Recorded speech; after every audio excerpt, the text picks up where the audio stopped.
বাবা মার উপরে বিশ্বাস রাখতে হইব। বাবা মা যদি আগুনে ঢেলা দেয়, আগুনে জ্বলা পুড়ে মরা ভালো। নিজে নিজে গিয়ে মরার চেয়ে বাবা মার হাতে মরা ভালো, কারণ তারা আমাদেরকে জন্ম দিছে, পৃথিবীতে আনছে। আমি ভুল করছি, একবার আমি বলছিলাম যে আমি আমার বাবা মারে ছাইড়া দিব, কিন্তু আমি আমার হাজবেন্ডকে ছাড়বো না।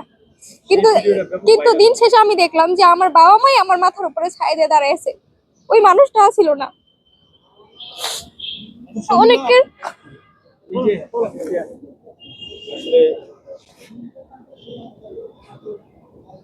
আজকে এই মানুষটার জন্য আজকে আমি এই হ্যাসেল পোহাইতেছি।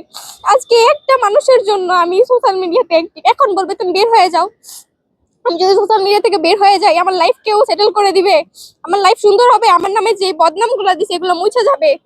হ্যাঁ, আমার যে একটা পরিস্থিতি আইনা ছুঁড়া ফালাই দিছে, কেউ একটা মানুষ বুঝলো না যে মেয়েটারে কোন পরিস্থিতি ছুঁড়া ফালাই দিছে মেয়েটারে। আমি তার বিষয়ে কথা বলতে চাই না, আমি আমার নিজের বিষয় নিয়ে কথা বলতেছি যে আমার সাথে অন্যায় করা হয়েছে। ভবিষ্যতে কোনো মেয়ে বাবা মার অবাধ্য হয়ে গিয়ে বিয়ে টিয়ে করেন না, কারণ বাবা মা ছাড়া দুনিয়াতে কেউই ছায়া দিবে না। আমি বলছিলাম না যে আমি বাবা মা ছায়া দিব? আজকে আমার পাশে কে আছে? আজকে এই যে আমার বাবা ক্যামেরার অপর প্রান্তে এসে বসে রয়েছে, আমি এখানে বসে রয়েছি।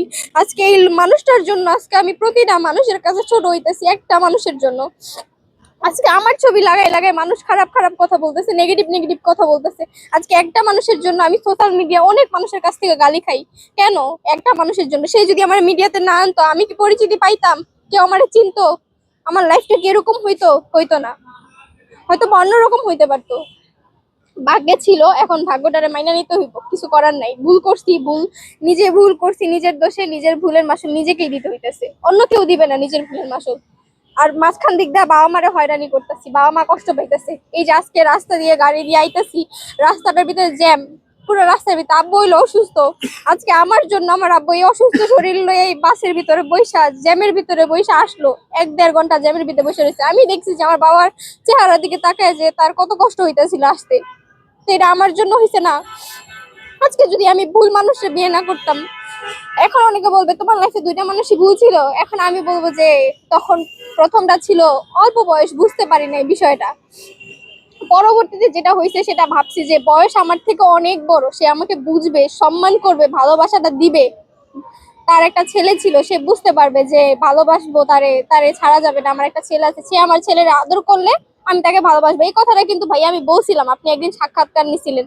আমি কিন্তু বলছিলাম যে আপনি প্রশ্ন করছিলেন যে তুমি কেন তাকে বিয়ে করছো, তখন আমি বলছি যে তার একটা ছেলে আছে, আমি যদি তার ছেলেকে ভালোবাসি সে আমাকে ভালোবাসবে, এর জন্যই আমি তাকে বিয়ে করছি।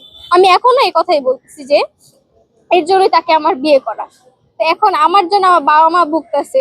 আমরা কিন্তু ভিডিওতেও দেখেছি আপনি ওই নিহালকে অনেক আদর করতেন। ভাই এটা এটা একজন অস্বীকার, পুরোপুরি অস্বীকার যে আমি তাকে দেখতে পারতাম না। এটা পুরোপুরি অপবাদ দিয়ে দিছে, আমি তাকে দেখতে পারতাম না।